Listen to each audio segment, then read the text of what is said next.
Oke, Assalamualaikum warahmatullahi wabarakatuh. Kita lanjutkan ya pembahasan kita kemarin di tiga pertemuan terakhir ya.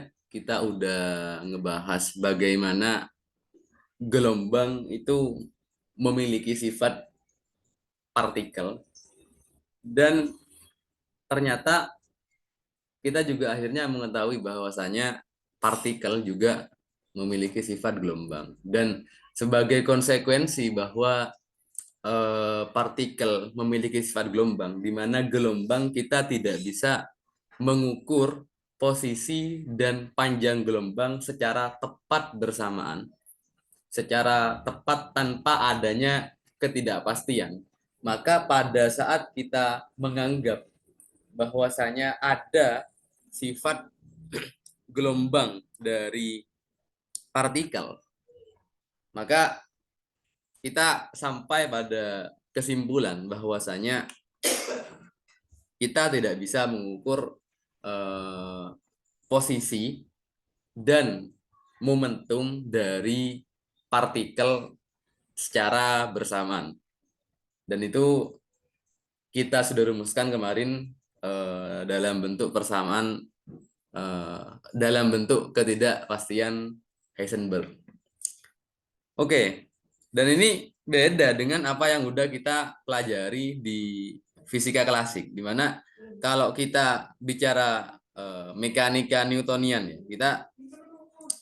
kita bisa menentukan berapa atau di mana posisi dan berapa momentum dari suatu benda secara bersamaan dan tepat tanpa adanya ketidakpastian. Namun ini ternyata pada saat kita berbicara tentang partikel dalam ukuran kecil, sehingga pada saat partikel itu berukuran kecil, maka panjang gelombang dari partikel itu tidak bisa kita abaikan, maka kita mau tidak mau harus menyadari fakta bahwasanya posisi dan momentum dari partikel tidak bisa kita ukur secara tepat tanpa adanya kesalahan.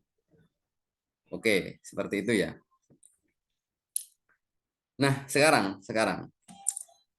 kalau kita sudah menyadari bahwasanya kita, oh sebentar. Kalau kita sudah menyadari bahwasanya kita tidak bisa mengukur posisi dan momentum suatu benda secara tepat tanpa kesalahan, tanpa ketidakpastian. Nah, pertanyaannya bagaimana kita menganalisis suatu benda? Contohnya gini. Kalau kita bicara tentang mekanika klasik, katakanlah misalkan di sini kita menjatuhkan bola, Anggap ini ketinggian awalnya H0. Terus ada gravitasi jatuh. Anggap ini ketinggiannya Y ya, Y ya. Nah, sekarang kalau kita lihat di sini ya, misalkan kita pengen tahu bagaimana persamaan gerak benda, maka kita bisa mendapatkan persamaan gerak benda ya dengan mekanika biasa ya. Jadi ini nanti kalau kalian coba hitung, dia kan akan sama dengan gini kan. H0 kemudian kita kurangi dengan setengah G T kuadrat. Oke, ini untuk posisinya. Sedangkan untuk kecepatannya ya tinggal kita turunkan ya terhadap waktu, berarti VT ya. Dia sama dengan DY per DT kan, atau dia akhirnya sama dengan min GT. Oke, apa yang kita lihat di sini? Di sini saya bentar, ini V ya. Berarti kalau kita mau tahu momentum dia akan sama dengan M kali V, berarti sama dengan min MGT. Oke, jadi di sini apa yang bisa kita lihat di sini? Kita bisa pada mekanika klasik kita bisa menentukan posisi dan momentum dari suatu benda secara bersamaan. Dari mana kita bisa tentukan? Kita tentukan itu dari persamaan geraknya. Persamaan geraknya di sini Y-nya ya di sini.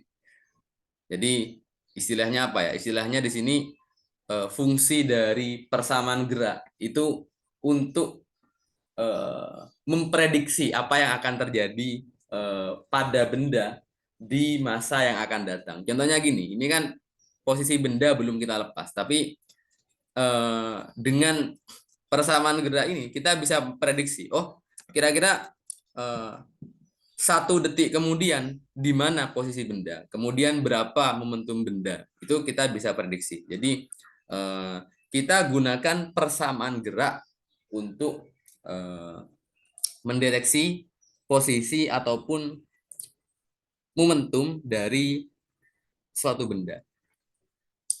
Nah, sekarang pada saat kasusnya benda yang kecil, pada saat kasusnya benda yang kecil yang artinya panjang gelombangnya tidak bisa lagi kita abaikan.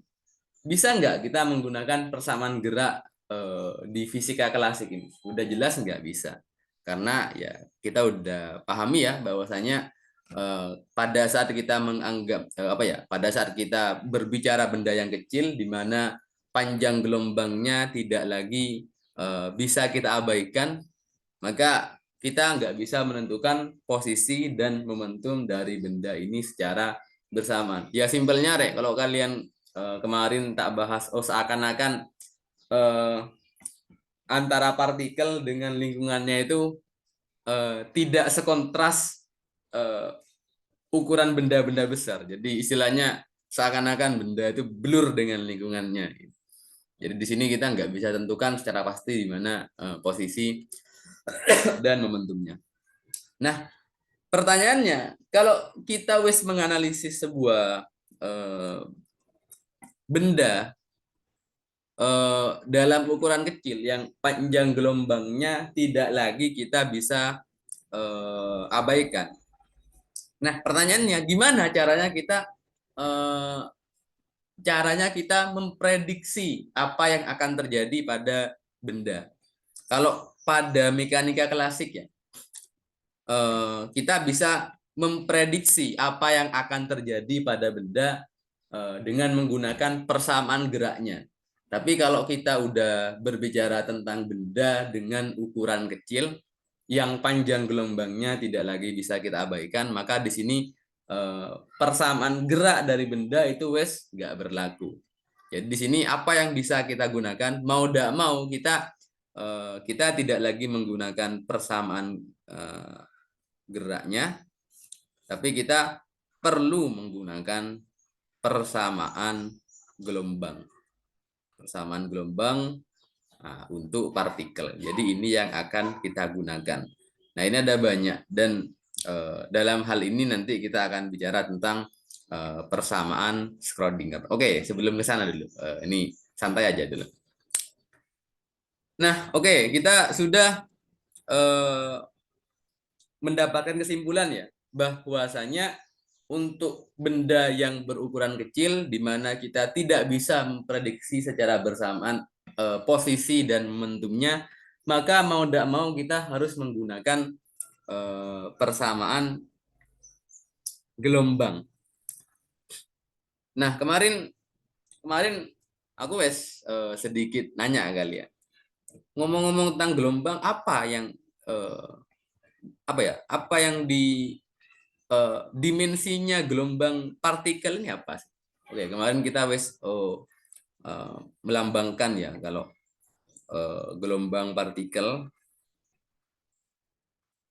itu ya kita lambangkan saja psi, katakanlah psi. Nah, sebenarnya apa ini? Ini dimensinya apa? Kalau kita ngomong tentang gelombang pada tali misalkan, dimensinya ya meter. Maknanya misalkan ada gelombang gini misalkan. Sebentar. Aku perlu gambar ini. Nah, misalkan ada gelombang Y sama dengan sin sin 2x misalkan. Oke, ini Anggaplah ini tali misalkan. Apa ini? Sin 2x ini apa? Apa ini? Yang naik turun ini apa? Yang naik turun ini kan posisi kan, posisi dari titik timbang. Berarti kalau ngomong posisi, berarti di sini simpangan pada gelombang ini dia menyatakan jarak. Jarak.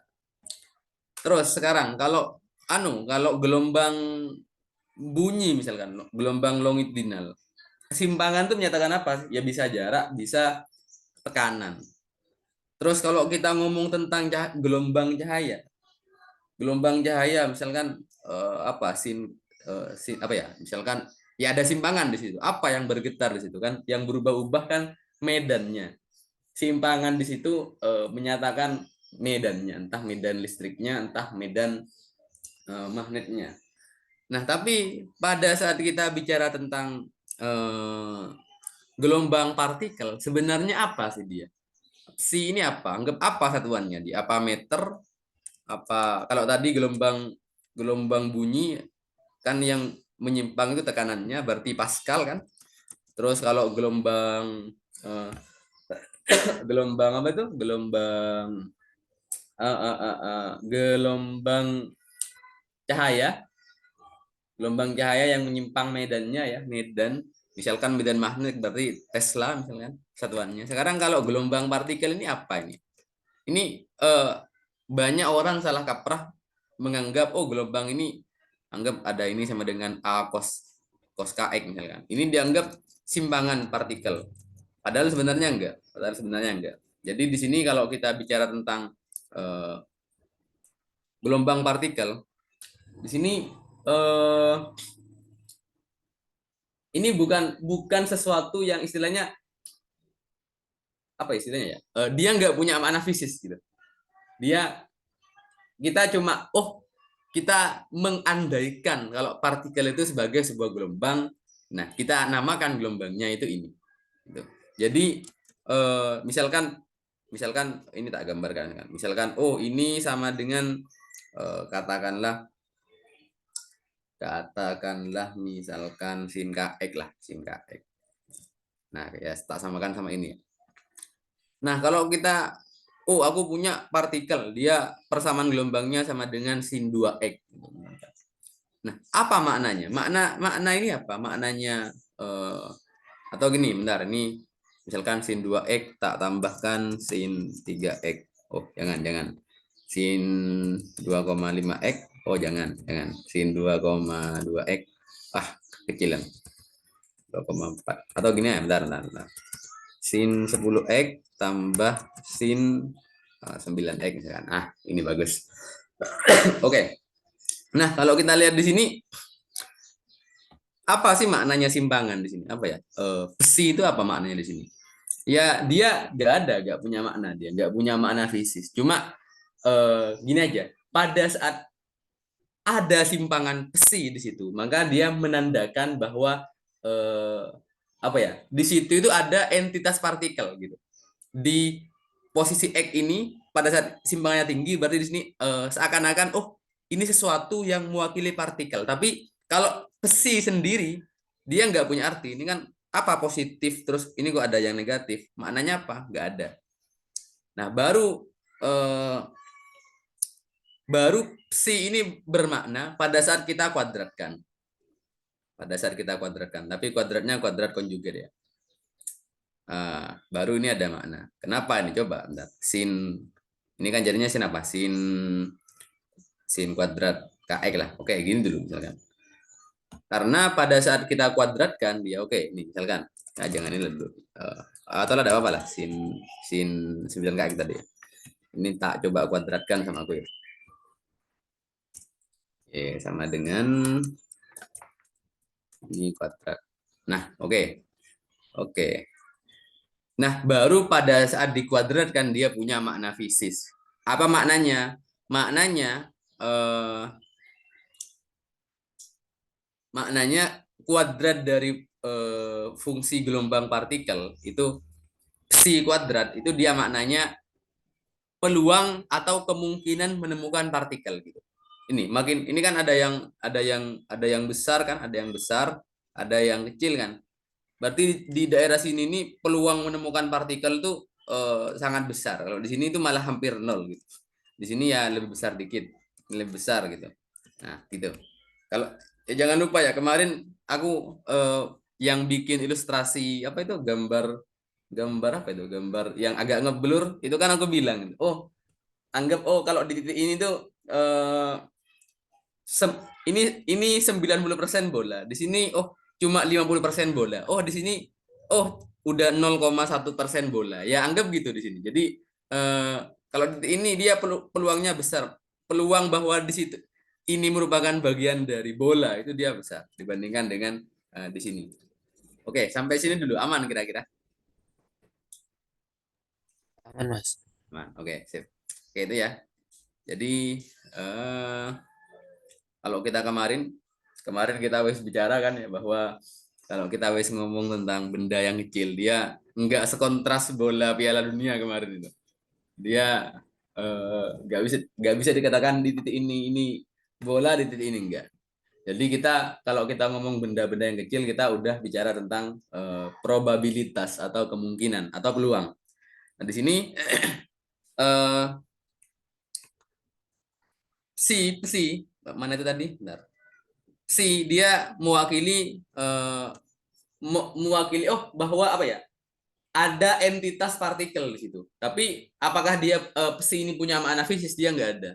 Kenapa? Ya kan psi ini bisa kan gelombang dia, simpangan kan bisa positif bisa negatif.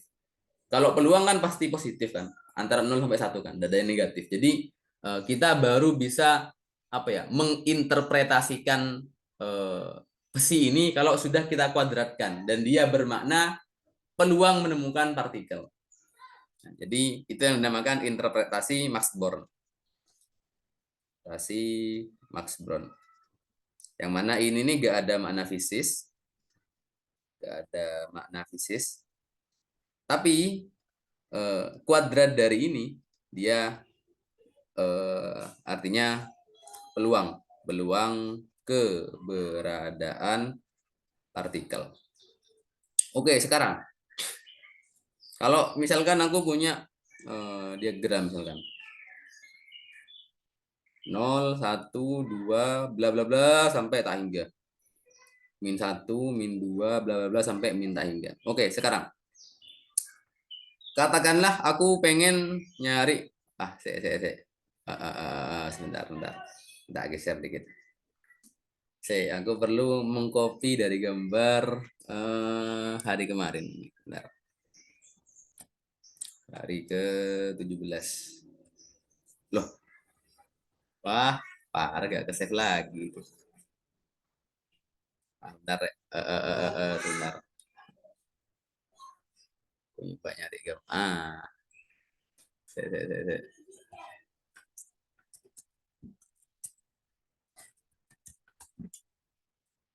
Aku perlu gambar yang agak ngeblur kayak kemarin. Bentar. Eh,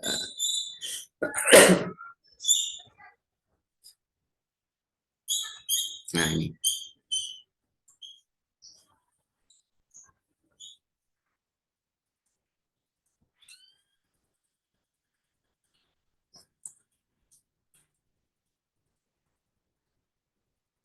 Oke, ini ya. Ini ya. Bentar, bentar. Kok enggak? Oke, ini misalkan ya aku pengen mengetahui di mana letak apa itu namanya di mana letak si partikel ini. Nah, kalau aku eh, pakai rentang kalau aku mencarinya di rentang -1 sampai 1 misalkan. Dari -1 sampai 1. Kira-kira eh, rentang aku menemukan partikel dia besar atau enggak? Besar, besar. Besar ya. Terus kalau aku bandingkan dengan misalkan aku mencarinya di rentang 2 sampai 4, besar mana kira-kira? Yang -1 sampai 1. Besar -1 sampai 1 kan. Tapi pertanyaannya, apakah peluang di 2 sampai 4 ini benar-benar nol? Enggak. Enggak. Dia mungkin mungkin aja masih ada bagian dari partikel di sini. Jadi katakanlah ini 0,001% kan. Jadi ini hebatnya ini. Jadi bisa jadi ya. Oke lah, di sini aku lagi di rumahku ini, di Madura. Si Yuga di mana rumahnya Yuga? Sidoarjo, Mas. Mana? Sidoarjo. Sidoarjo, iya. Oke. Bisa jadi kemungkinan ada 0,00001% dari tubuhku yang ada di Sidoarjo. Gitu.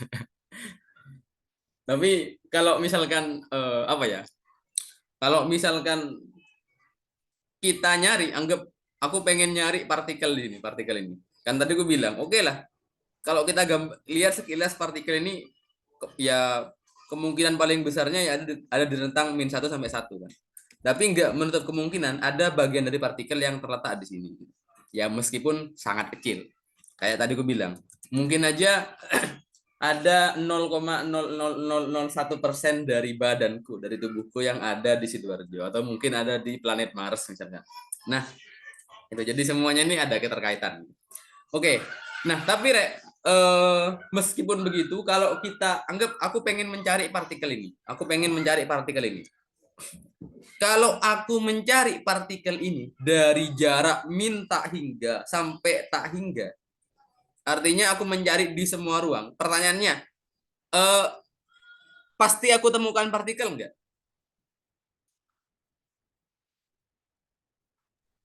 Gimana, Mas? Tadi agak ngelag di aku. Oke. Eh, kalau aku pakai rentang ya dari -1 sampai 1, ini katakanlah oke 90%.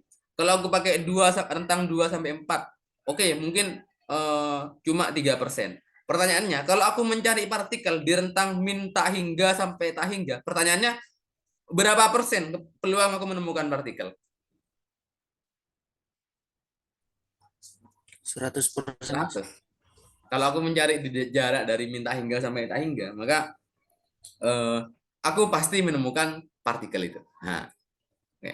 Jadi kalau aku mencari Yuga dari rentang min tak hingga sampai tak hingga, berarti di seluruh alam, di seluruh alam, aku cari dari bumi, Mars, di galaksi lain misalkan, ya pasti ketemu juga gitu. Meskipun memang peluang paling besar menemukan Yuga ya di bumi, atau lebih tak khususkan lagi di Sidoarjo. Nah, tapi kalau apakah 100% yang nggak benar-benar 100%?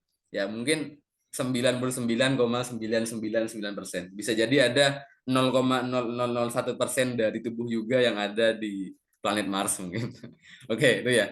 Nah, sekarang jadi di sini eh, kalau kita ngomong-ngomong tentang probabilitas, kita pasti menemukan Yuga kalau kita mencarinya di jarak min tak hingga sampai tak hingga, atau partikel ini kalau kita cari dari min tak hingga sampai tak hingga, kita pasti bisa menemukan keberadaan dari partikel.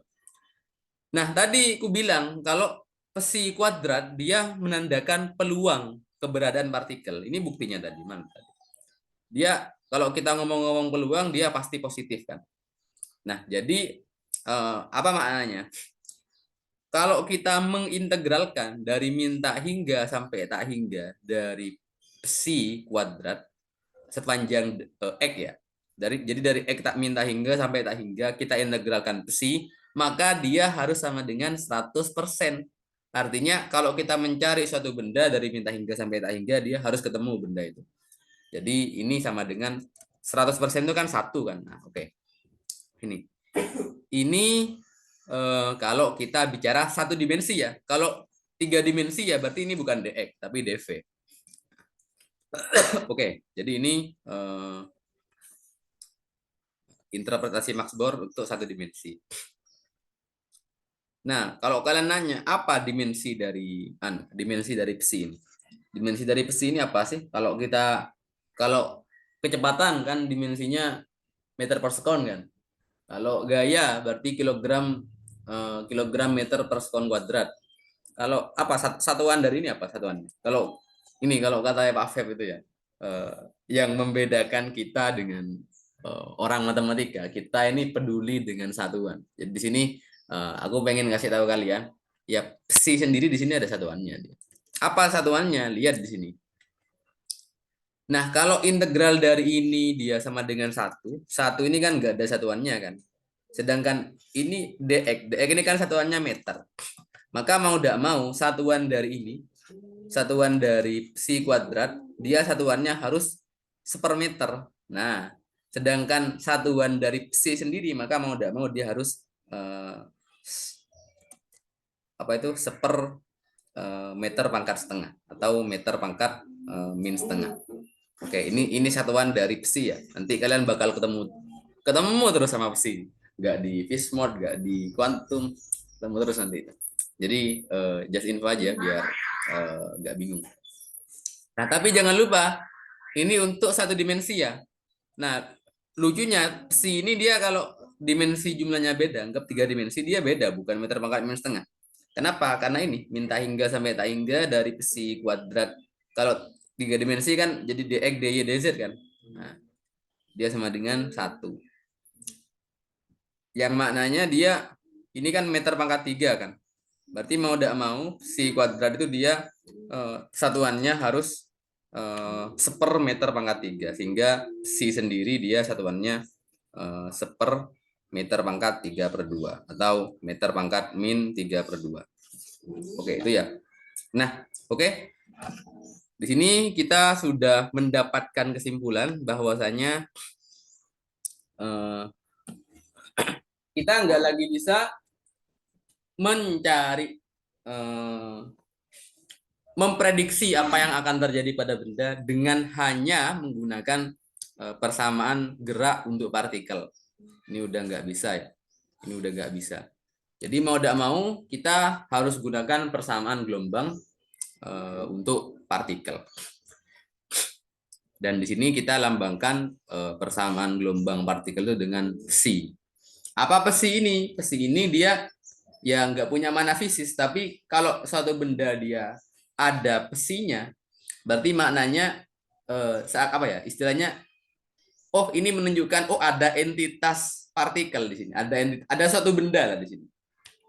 Tapi psinya sendiri ini nggak punya makna. Baru dia punya makna kalau kita kuadratkan. Dan dia maknanya peluang menemukan partikel. Dan Pak Max Born menginterpretasikan bahwasanya peluang menemukan partikel dari jarak min tak hingga sampai tak hingga itu dia pasti 1. Dan dari sini kita bisa tentukan apa dimensi dari apa itu namanya, dari psi itu sendiri. Oke, bentar ya, bentar ya, bentar.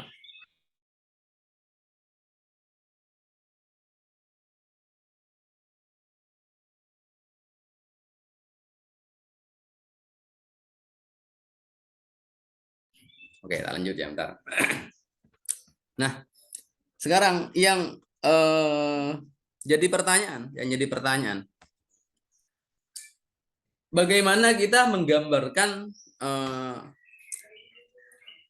keberadaan partikel dengan psi ini? Ya, kemarin aku bahas ya. Kita mau tidak mau harus anggap bahwasanya partikel itu tersebar dalam paket gelombang. Apa paket gelombang? Kemarin aku udah nyoba gambar ya. Jadi kalau aku punya apa itu? Kalau aku punya gelombang, kalau cuma satu tok dia ya gak ada apa-apanya dia.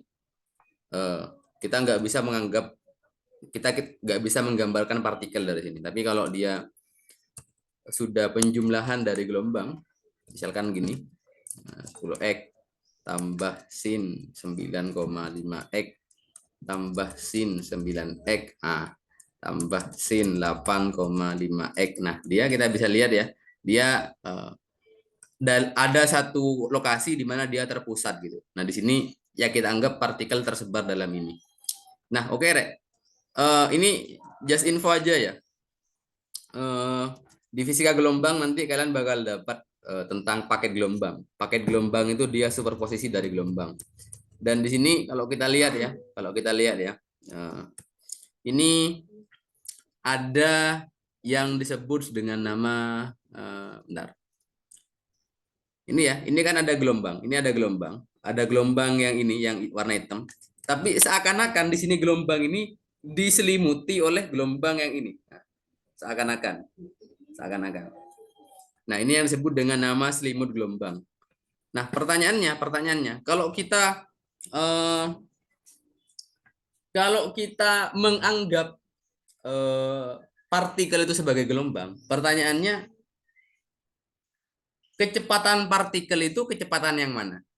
Apakah kecepatan selimutnya ini ataukah kecepatan ini yang dalam ini?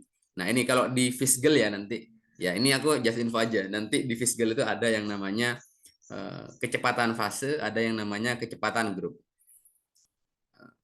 Ada yang namanya kecepatan fase, ada yang namanya kecepatan grup. Kalau kecepatan fase itu dia kecepatan yang ini yang dalam ini. Kalau yang kecepatan grup, kecepatan selimutnya ini kan seakan-akan gelombang ya. Nah, oke itu ya. Nah, kalau kita anggap partikel sebagai apa itu? Kalau kita anggap partikel sebagai paket gelombang, maka mau tidak mau paket gelombang itu kan yang selimut tadi, maka mau tidak mau harusnya kecepatan partikel dia sama dengan kecepatan grup. Nah, nanti kalian bakal dapat ya kalau kecepatan grup itu cara mencarinya dia sama dengan d omega per dk. Oke, dan ini kita coba rumuskan ya sebentar. Oke, kalau kita tahu ya kemarin kita wis tahu kalau energi itu dia sama dengan HF, sedangkan kalau kita ubah dalam omega berarti dia sama dengan H bar kali omega. Nah, ini hubungannya kan tinggal gini aja. H sama dengan H bar sama dengan H per 2 pi kan. Oke, ini coba lihat di video sebelumnya kalau penasaran. Nah, oke. Terus sekarang dari persamaannya Pak De Broglie kemarin kita harus dapat kalau P itu sama dengan H per lambda. Di mana lambdanya sendiri itu kan sama aja dengan 2 pi per K kan. K ini dia bilangan gelombang ya. Kalau di Fischl nanti atau di Fischl nanti dapat lagi kalian. Sehingga ini kita bisa sederhanakan jadi H bar kali K. Oke. Nah, sekarang tadi kita wis tahu kalau apa itu namanya? Kecepatan gelombang. Oh, sorry. Kecepatan grup dia kan sama dengan d omega per dk. Di mana omega ini kan sama dengan E per H bar. Sedangkan K kalau lihat di sini ya, dia sama dengan P per H bar. H barnya sama-sama kita coret, berarti dia sama dengan DE per DP. Oke. Nah, kalau kita bicara benda yang dia bergerak, ya katakanlah dia cuma punya energi kinetik ya. Berarti dia kan sama dengan, kalau energi kinetik kan P kuadrat per 2M kan. Ya ini kan setengah mv kuadrat kan dia sama aja dengan setengah m kuadrat v kuadrat kan ini jadi p kuadrat per 2m kan. Nah, kalau ini kita turunkan de per dp berarti dia sama dengan p per m. Apa ini? P itu kan m kali v, bagi m berarti sama dengan v. Jadi kecepatan grup dari gelombang dia sama aja dengan kecepatan partikel. Oke, di sini udah terbukti ya. Sehingga di sini oke, kita tidak ragu untuk menggunakan fungsi gelombang untuk mencari bagaimana memprediksi dari partikel, memprediksi apa yang akan terjadi pada partikel. Oke, seperti itu ya. Sampai sini dulu ada pertanyaan kira-kira. Atau aman? Aman, Mas. Aman. Aman. Oke. Nah, sekarang timbul pertanyaan sekarang. Tadi kita nggak bisa tentukan posisi dari partikel secara pasti, begitupun dengan momentumnya. Pertanyaannya, adakah sesuatu yang bisa kita tentukan secara eksplisit, apa ya, yang bisa kita tentukan secara jelas dari partikel itu? Dimana kalau posisi udah nggak bisa, momentum udah nggak bisa. Dan jawabannya ada. Apa itu? Energi. Nah, oke. Kalau kita ngomong-ngomong tentang energi ya, ya pasti partikel. Partikel itu kan dia pasti punya energi kinetik, punya energi potensial. Dimana kita bisa jabarkan lagi ya, energi kinetik itu dia sama dengan setengah mv kuadrat. Ini saya biar sama dengan oke lah, ada apa gini aja. V ini dia energi potensial ya, bukan kecepatan ya. Nah ini terus ini bisa juga kita ubah jadi P kuadrat per 2M tambah V. Oke, ini kita kodaki dulu ya. Nah sekarang oke, kita tadi wes menganalisis bahwasanya kita perlu menganalisis partikel sebagai sebuah gelombang. Nah pertanyaannya, bisa nggak kita menyatakan persamaan energi ini, tapi dia mengandung fungsi gelombang? Nah itu yang akan kita coba rumuskan di sini. Nah oke, sekarang kita coba rumuskan ya. Ya, kalian tahu nggak apa ciri-cirinya fungsi gelombang? Fungsi gelombang itu kan pasti bentuknya kalau nggak sinus, kosinus. Nah ini ya. Nah ini kalau aku gambar dari tadi ya, fungsi gelombang itu dia pasti bentuknya ya sin, sin x misalkan. Atau juga bisa cos x. Oh sorry bentar. Atau bisa cos x misalkan. Atau juga bisa misalkan penjumlahan dari sin dan cos. Nah, dia juga fungsi sinusoid, fungsi gelombang. Atau bisa juga pangkat oh ini nggak bisa kompleks ini. Oke. Kalau kalian tahu di mana tuh di bab 2-nya buku Boas di fungsi kompleks itu kan kita bisa nyatakan pangkat i theta katakanlah. Dia sebagai sin theta, i sin theta plus cos theta ya. Jadi di sini simpelnya kalian bisa nyatakan sinusoid apa ya? Persamaan sin dan cos dalam eksponen. Apa kesimpulannya? Persamaan gelombang ini kita bisa nyatakan entah dalam entah dalam sin, entah dalam cos. Boleh aja. Atau perpaduan dari mereka semua, tidak masalah. Oke, katakanlah ya ini kita bikin bentuk paling simpelnya aja. Katakanlah aku punya sebuah gelombang psi dia.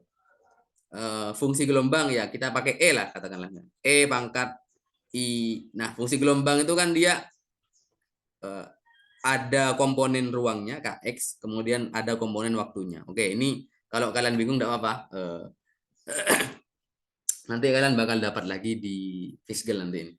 Tapi di sini yang ingin kutekankan, kalau ada gelombang, maka dia akan ada komponen ruangnya, akan ada komponen waktunya. Oke, jangan lupa ya di sini kita masih ngomong dalam kasus non relativistik ya.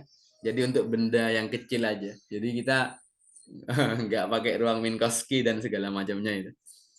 Nah nanti baru kalau kalian padukan kuantum sama apa itu sama relativitas kemarin itu baru nanti kalian bisa dapat di itu di teori medan kuantum. Tapi nanti itu maksudnya di UNER gak ada ya. Oke, tak lanjut ya. Nah kita wis dapat ini fungsi gelombang. Nah, kalau kita turunkan terhadap X misalkan, ini jadi apa ini? Depsi per dx. Dia jadinya apa? IK pangkat IKX min omega T. Oke, atau dia berarti sama aja dengan ini kan? Sama aja dengan IK. Ini kan besi kan? Nah, oke. Nah, kalau kita turunkan lagi terhadap X lagi. Tak turunkan 2 kali maksudnya. Apa yang kita dapatkan di sini? Kita dapatkan IK kuadrat pangkat I Kx min omega T. Atau dia sama dengan min K kuadrat min K kuadrat ini kan psi ya. Psi. Nah, jangan lupa tadi ada hubungan antara K dengan P ya. Ini ya. P sama dengan H bar kali K.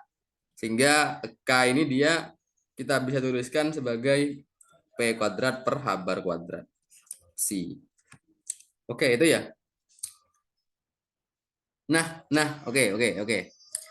Kita harus dapatkan bahwasanya do kuadrat psi, maksudnya do ini dia aku turunkan terhadap x aja ya, enggak aku turunkan terhadap t ya.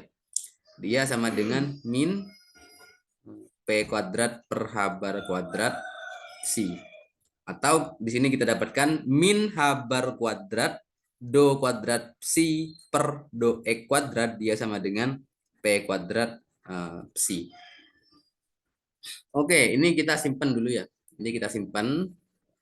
Buat apa kita simpan? Ya, oke, kita lanjutkan. Nah, oke, Rek. Kita lanjut ya. Kita wis dapatkan persamaan energi untuk partikel. Terus kita kendalanya gimana caranya kita mengimbuhi, memasukkan fungsi gelombang pada persamaan ini, pada persamaan energi ini. Ya, oke, kita coba tuliskan lagi aja. Bentar. Ini kita tuliskan lagi di sini. Nah, oke, ini ya. Ya, biar dia ada fungsi gelombang boleh aja kan kalau aku kalikan dia dengan besi kan. Ini sama dengan ini kalikan besi tambah potensial kalikan besi. Nah, oke. Tadi kita wis tahu kalau psi kuadrat p kuadrat psi dia sama dengan ini. Jadi ini bisa kan aku ganti. Nah, jadi sekarang aku dapatkan e psi dia sama dengan 1/2m tak kalikan dengan itu min h bar kuadrat do kuadrat psi per do x kuadrat tambah v psi. Oke. Dan di sini kita dapatkan bentar. Min h bar kuadrat per 2m do kuadrat psi per do x kuadrat tambah v psi dia sama dengan e psi. Oke. Nah, di sini Rek. Ini just info aja ya. Kalau aku nuliskan psi yang kayak gini, dia maknanya bergantung ruang dan waktu. Tapi kalau psi gini aja, kalau gini bergantung ruang waktu ya. Tapi kalau psi gini aja, dia nggak ada gininya. Dia maknanya hanya bergantung ruang. Nah, oke. Kalau kita lihat di sini ya, ini nggak ada persamaan yang mengandung waktu, sehingga boleh aja aku sederhanakan dia jadi gini.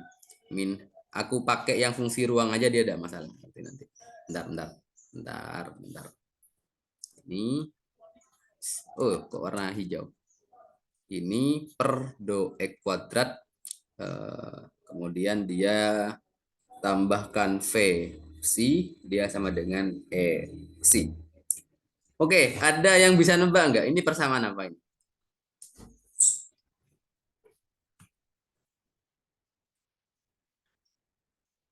Ada? Belum tahu Mas, belum tahu. Oke. Ya. Nah, persamaan yang ketulis ini yang dinamakan dengan nama persamaan Schrödinger. Persamaan Schrödinger tidak bergantung waktu. Atau time independent Schrödinger equation. Oke, jadi kita bisa menentukan bagaimana posisi atau bukan posisi ya. Bagaimana yang akan terjadi pada partikel atau di mana menemukan partikel dengan menggunakan persamaan ini. Nah, oke. Tapi di sini kan dia nggak ada waktu. Kita bisa perluas lagi. Gimana caranya biar ini kita bergantung waktu? Oke, kita modifikasi dikit ya. Tadi ya di awal kita dapatkan ini ya. Kita dapatkan ini.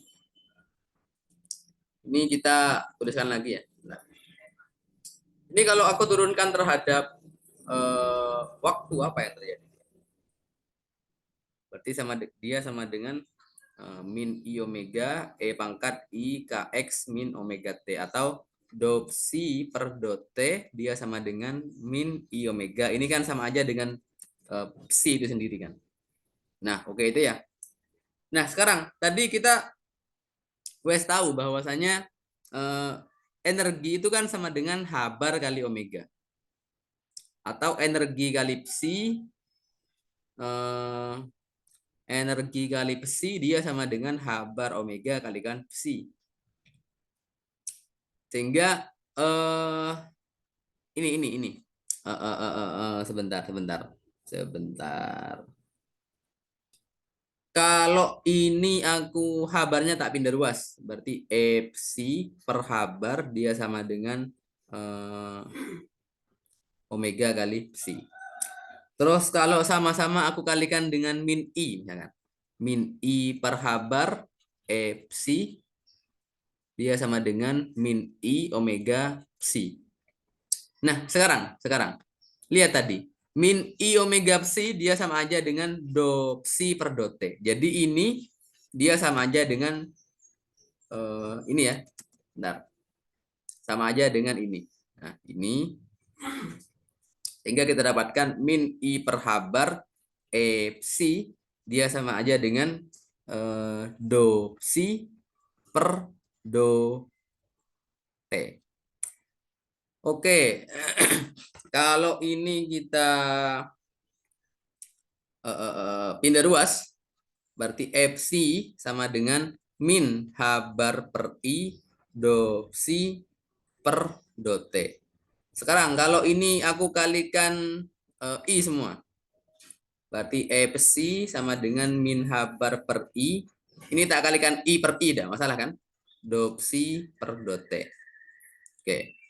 Dan I kali I itu min 1 kali min habis, sehingga kita punya psi dia sama dengan I H bar do psi per do T.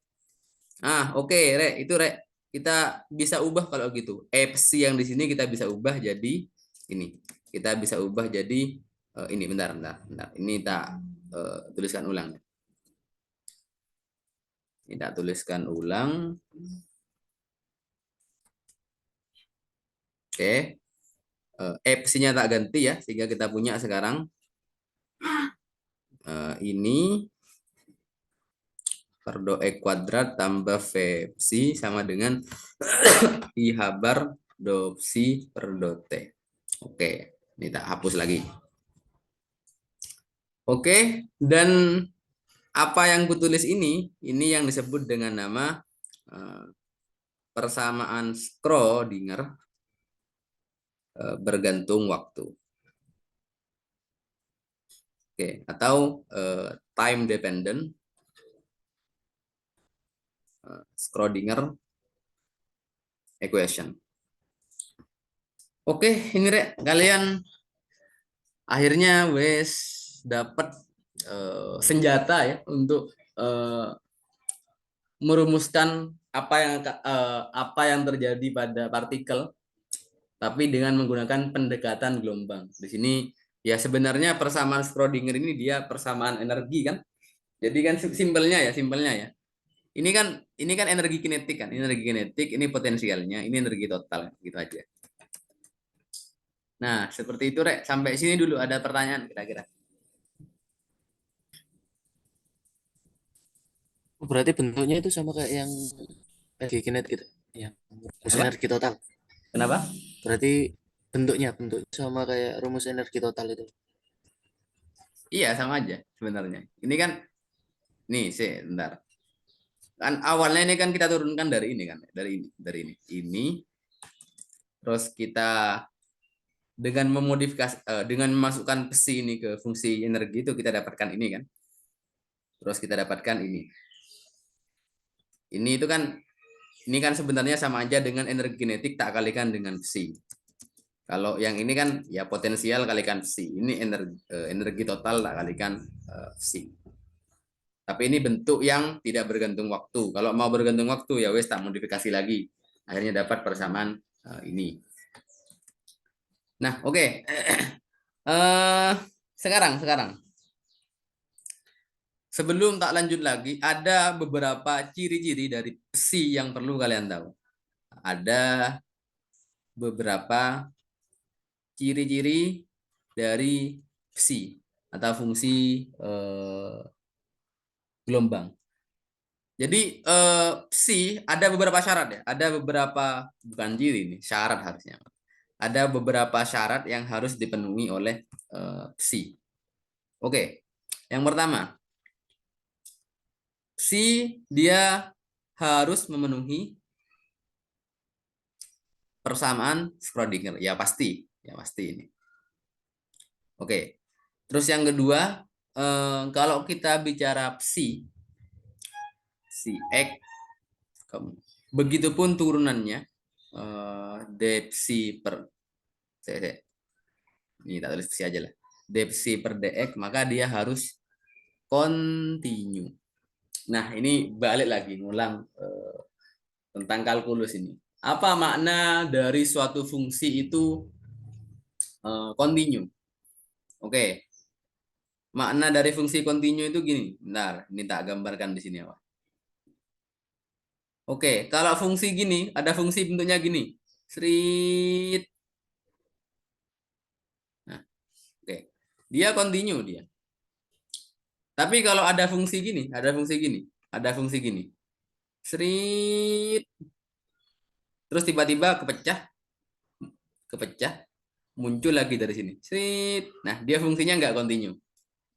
Nah, sebuah fungsi gelombang partikel dia harus kontinu. Karena tidak mungkin secara tiba-tiba apa ya? Di sini peluangnya besar apa ya? Kalau gini misalkan. Kayak tadi ya, misalkan aku mau nyari partikel. Anggap distribusinya gini kan masuk akal kan? Masuk akal nggak kalau tiba-tiba peluangnya gini. Di sini tinggi, terus tiba-tiba jadi kecil itu. Entah kenapa geser dikit langsung sangat kecil peluangnya gitu. Nah, misalkan gini. Ini kan tidak masuk akal. Mau tidak mau kalau dia menggambarkan partikel, dia harus kontinu persebarannya. Nah, begitupun nggak cuma kontinu, tapi juga harus mulus. Istilahnya dia nggak boleh gini. Kalau kita, ini fungsi gelombang yang menggambarkan partikel, dia nggak boleh anggap gini. Tiba-tiba, tiba-tiba gini. Nah, ini seakan-akan membentuk sudut. Nah, ini nggak boleh. Kalau kalian coba turunkan, kalau ada sudut gini ya, kalau kalian turunkan itu maka maknanya ya, turunannya dia pasti nggak kontinu. Kalau ada sudut kayak gini, maka dia maknanya turunannya tidak kontinu. Sehingga mau tidak mau baik psi maupun turunan dari psi, dia harus kontinu agar dia bisa menggambarkan partikel. Oke, hubungan ke kontinu ini coba buka lagi di kalkulus itu. Oke, itu ciri-ciri yang kedua ya. Terus ciri-ciri yang syarat yang ketiga yang harus dipenuhi sama fungsi gelombang. Fungsi gelombang itu dia baik ini maupun turunannya ya. Dia harus finite. Apa finite? Terbatas. Apa terbatas maknanya? Maknanya dia nggak bentar. Dia nggak mungkin peluangnya tiba-tiba menuju tak hingga gitu. Jadi ya harus tertentu peluang, nggak ada peluang sampai tak hingga. Harus tertentu apa ya? Nilainya nggak tiba-tiba jadi tak hingga gitu, nggak bisa. Terus yang keempat, sebuah fungsi gelombang partikel maupun turunannya dia harus single value. Maknanya apa? Gini. Anggap aku nyari berapa bagaimana peluang suatu partikel di titik ini misalkan. Tidak mungkin kan di titik yang sama ada dua peluang. Oh, peluangnya 2% dan 3% kan tidak mungkin. Jadi mau tidak mau dia harus single value. Persamaan gelombang itu dia nggak boleh gini. Misalkan. Nah, nggak boleh gini. Ini kan seakan-akan ada 1, 2, ada 3 nilai di X sama dengan 2 kan. Dia nggak boleh. Cuma harus 1 gitu. Jadi kayak gini kan, oh di X sama dengan 2 cuma 1 nilai aja gitu. Nah, itu yang keempat. Dan yang kelima Yang kelima, psi dia harus mendekati nol pada saat X mendekati plus minus tak hingga. Ya gini, intinya kalau kita menggambarkan persamaan apa itu namanya? Persamaan fungsi gelombang dari partikel. Mau tidak mau kalau wes tak hingga dia harus mendekati nol gitu, harus mengecil gitu. Kalau enggak gitu dia anggap misalkan makin lama makin besar gitu, makin besar. Dia kalau kita integralkan dia nggak bisa satu gitu. Jadi mau tidak mau dia ke jarak minta hingga sampai tak hingga dia harus menuju nol. Oke, itu ciri-ciri atau syarat dari apa itu namanya dari fungsi gelombang. Sampai sini dulu ada pertanyaan kira-kira? Mau nanya Mas, tadi kan Oke. yang syarat ketiga kan fungsi gelombangnya harus finite ya. Hmm. Ya, ada kemungkinan kalau si IC-nya itu lebih dari satu. Pastinya lebih dari satu gitu ya. Ya, Oke, oke. Oke, oke. Bentar. Gini. Bentar, bentar. Eh, Tadi kita wis tahu ya kalau berdasarkan interpretasi Max Born nilai dari eh, integral dari minta hingga sampai tak hingga dari psi kuadrat dx dia harus sama dengan satu. Apa maknanya? Apa ini? Misalkan integral ini maknanya apa ini? Berarti kalau aku punya eh, ini katakanlah grafik fungsi probabilitas partikelnya. Ini grafik psi kuadratnya wes. Ini psi kuadratnya ya. Nah, kalau integralnya dia dari minta hingga sampai tak hingga dia harus satu, maka maknanya luasan dari ini dia harus satu. Maknanya eh, peluang kita bisa menemukan partikel dari jarak minta hingga sampai tak hingga dia ada harus satu. Dia nggak mungkin bernilai di atas satu dan nggak mungkin dia di bawah eh, nol. Oke lah, katakanlah aku sekarang batasnya tak ubah misalkan.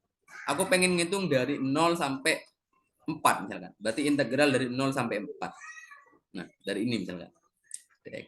Dia ya pasti sama dengan suatu nilai yang nilainya pasti antara nol sampai 1 dan dia eh, nggak mungkin nilainya di bawah ini dan di atas ini. Jadi kalau kalian bicara tentang fungsi gelombang dari partikel, maka akan ada sesuatu yang disebut dengan normalisasi. Di sini apa fungsinya? Fungsinya agar integral dari semua ini dia harus satu, gitu. Jadi dia nggak mungkin lebih dari satu, apalagi sampai tak hingga. Dia harus satu nilai dan nilai itu pun dia antara nol sampai satu. Oke, kurang lebih gitu. Kira-kira masih bingung nggak kira-kira? enggak Mas. Aman-aman. Oke, kita wis menyimpulkan bahwasanya kalau kita ingin memprediksi apa yang akan terjadi pada partikel, di mana untuk partikel yang kecil yang mana kita nggak bisa mengabaikan panjang gelombangnya, maka kita nggak lagi bisa menggunakan persamaan gerak sebagaimana di mekanika klasik. Namun kita bisa memanfaatkan persamaan gelombang dari partikel. Dan kita sudah merumuskan bahwasanya kita bisa mendapatkan persamaan yang menggambarkan partikel dengan menggunakan persamaan Schrödinger. Nah, oke, di sini aku pengen mencontohkan bagaimana sih penggunaan dari persamaan Schrödinger itu. Namun untuk itu kita perlu bahas dulu. Kalau kita misalkan punya, bentar. Misalkan kita punya ini, bentar. Oke, anggap aku punya fungsi gelombang ya. Aku punya fungsi gelombang psi misalkan, yang dia tergantung ruang dan waktu. Pertanyaannya, bagaimana kita bisa memisahkan? Ini kan bagaimana cara memisahkan si yang dia fungsi ruang dan waktu menjadi si yang fungsi ruang saja, atau katakanlah V yang fungsi waktu aja. Nah, kalau di Vismat ya, entah ya di Vismat 1 belum ada. Sedikit disinggung sih di transformasi Fourier kalau nggak salah. Tapi nanti kalian bakal dapat lagi di Vismat 2 itu, kalau kita punya suatu fungsi ya yang dia tergantung dua variabel, katakanlah ini X dan T, kita bisa menyatakan fungsi ini dalam fungsi lain yang hanya tergantung X saja dan hanya bergantung T saja. Nah, ini yang kita kenal dengan nama separasi variabel. Nah, oke. Tadi kita wis dapatkan ya persamaan Schrödinger untuk yang bergantung waktu. Itu kan bentuknya gini kan, min h bar kuadrat per 2m, kemudian do kuadrat c ya, per do e kuadrat, tambahkan dengan v psi, dia sama dengan e psi. Oke, ini jangan lupa ya, kalau aku nuliskan psi yang gini tuh dia wes maknanya fungsi x dan t ya. Tapi biar singkat tak tulis gini aja wes. Nah, oke, kalau kita gunakan ini ya, kalau kita ubah psi yang fungsi ruang dan waktu menjadi psi fungsi ruang dan v fungsi waktu, kita bakal dapatkan ini. Min h bar kuadrat per 2m, kemudian do kuadrat per do e kuadrat dari psi v, tambah v psi v, sama dengan e psi v. Nah, ini bukan time dependent ya, time dependent. Sorry. Ini harusnya pakai yang i bar do si per do t. Hingga di sini ini i bar do per do t dari si v. Oke. Nah, di sini ada yang turunan terhadap x aja ya. Kita bisa keluarkan v-nya. V kan nggak bergantung x ya. Sehingga kita dapatkan ini aja sekarang. Terus kita ini tetap aja. Ini jadi i bar, ini turun terhadap waktu, berarti psi-nya bisa keluar. Nah, kita dapatkan ini. Nah, oke. Lihat di sini. Ini dia wes bergantung X saja kan. Ini wes bergantung T saja. Kita kalau gitu dia nggak lagi kita perlu tuliskan dalam do. Kita bisa ubah dia dalam D. D itu berarti dia turunan biasa. Nah, D aja gitu. Nah, kayak ini ya. Nah, apa yang terjadi kalau kita membagi itu dengan semua ini kita bagi dengan CV. Yang ini tak bagi CV berarti V-nya hilang, tinggal seperpsi. Oke, ini seperpsi ya, seperpsi ya.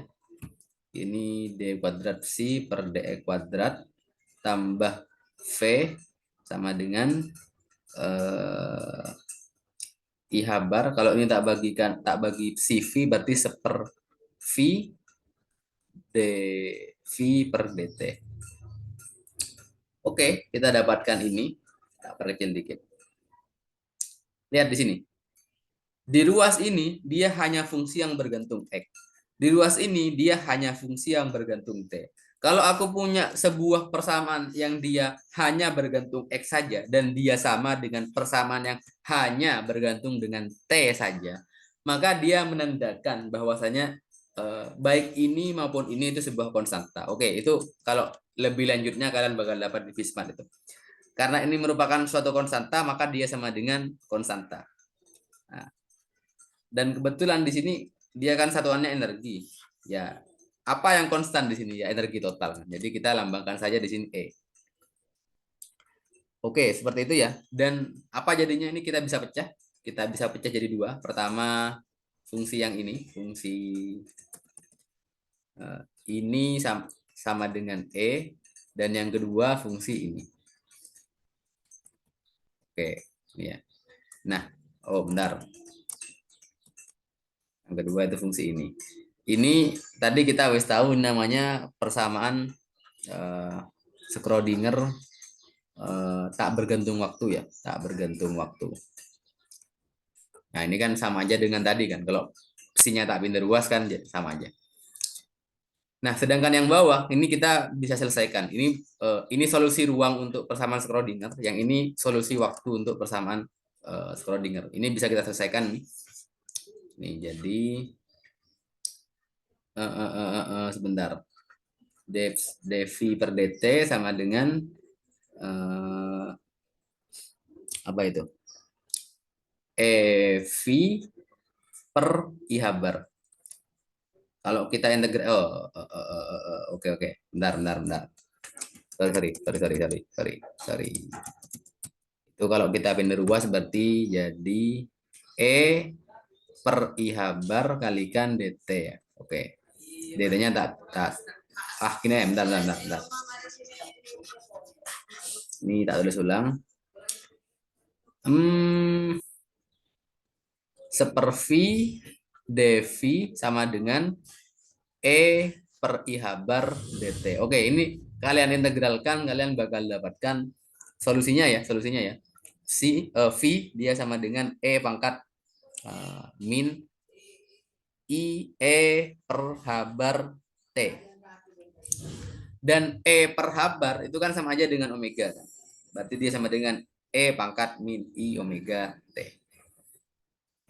Oke, kita udah bisa menuliskan bagaimana solusi ruang dan waktu dari apa itu namanya, dari psi. Nah, oke, bentar. Wah. Oke lah, ada apa-apa sampai sini dulu berarti. Kira-kira ada pertanyaan?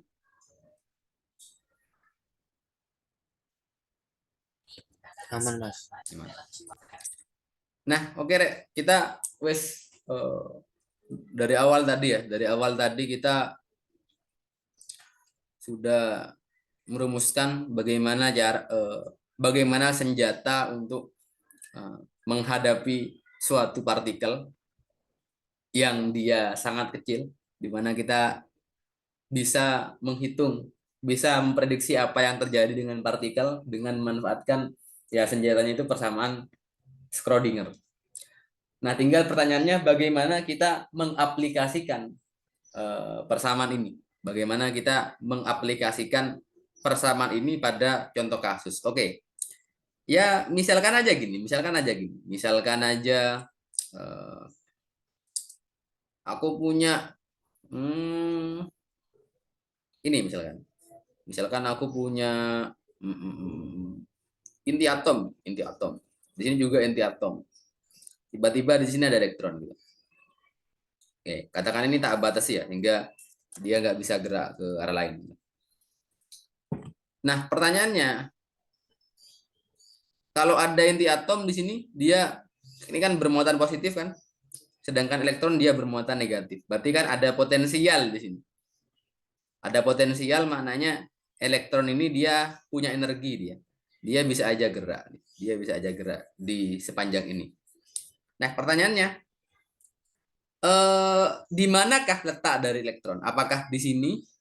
Apakah di sini? Apakah di sini? Apakah di sini? Apakah di sini? Apakah di sini? Nah, itu bisa kita jawab dengan menggunakan persamaan Schrödinger. Ada banyak contoh kasus untuk ya macam-macam, dan yang paling terkenal apa ya? Yang paling sederhana, bagaimana kasus untuk partikel yang terjebak dalam potensial sumur tak hingga. Oke, itu akan menjadi topik bahasan kita di besok, insya Allah. Oke, untuk pembahasan kita hari ini kurang lebih sampai sini. Kalau ada pertanyaan, silakan.